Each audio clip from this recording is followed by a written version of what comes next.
Hello guys, তো আজকে আমি বানাচ্ছি পটলের দোরমা। তো দেখো আমি এখানে পটলের দোরমার জন্য কি কি উপকরণ নিয়েছি তার আগেই বলে দিচ্ছি, কে কোথা থেকে আমার চ্যানেলটা দেখছো ভিডিওগুলো প্লিজ আমায় কমেন্ট করে জানিও। তো এখানে আমি ফার্স্টেই পটলগুলোকে এরকম করে চাকুর সাহায্যে ছালগুলো তুলে এরকমভাবে দুপাশ দিয়ে কেটে ফেললাম। তো এটাকে ভালো করে কেটে নেওয়ার পর পটলের বীজগুলোকে একটা চামচের সাহায্যে আমি বের করে নিলাম। তো এটা বের করে কিন্তু ফেলে দেব না, এটাকে একটা থালার সাইডে আমি রেখে দিলাম।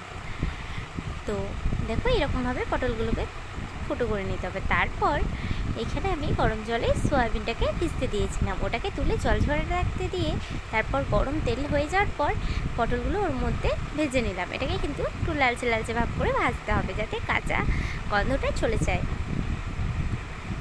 তো তারপর এখানে আমি সয়াবিন সেদ্ধটাকে নিয়ে নিয়েছি, তো এটাকে আমি পেস্ট করে নিলাম।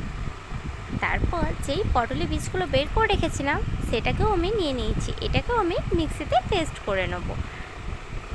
তো কোনো জল ছাড়াই এগুলোকে পেস্ট করতে হবে। তো এখানে কিমার মতো হয়ে গেছে না, তো এটা কিমার মতোটা এখানে পটলগুলো দেখো আমার লাল লাল করে ভাজা হয়ে গেছে, এগুলো কিন্তু আমি তুলে নেব। ওই তেলের মধ্যেই সয়াবিনের কিমাটা আর পটলের বীজের ওই কিমাটা ওই দুটোই আমি একসঙ্গে দিয়ে দিলাম। তার মধ্যে দিয়ে দিলাম হাফ চামচ হলুদ, জিরে গুঁড়ো, লঙ্কা গুঁড়ো, স্বাদ মতো লবণ। তো এটা দিয়ে ভালো করে নেড়ে চেড়ে নিতে হবে। তাই কিছুক্ষণ পর দেখুন আমার এখানে পুর ভরার মতো পুর রেডি। তো আমি এখানে তুলে নিলাম। তো এখানে আমার তোলা হয়ে গেছে, এবার আমি পটলগুলোর মধ্যে ভরে নেবো এগুলো। তো দেখুন এরকম করে ভালো করে টিপে টিপে ভরতে হবে কিন্তু এটা যাতে বেরিয়ে না যায়। তো এখানে আমার হয়ে গেছে পটলগুলোর পুর ভরা। তো আমি এখানে কড়াইয়ের মধ্যে গরম তেল করে তার মধ্যে আদা, লঙ্কা আর জিরে বাটা দিয়ে দিলাম। তারপর হাফ চামচ হলুদ, হাফ চামচ জিরে গুঁড়ো, হাফ চামচ লঙ্কা গুঁড়ো আর টক দই। তো এটা দিয়ে আমি ভালো করে নেড়ে চেড়ে নিলাম।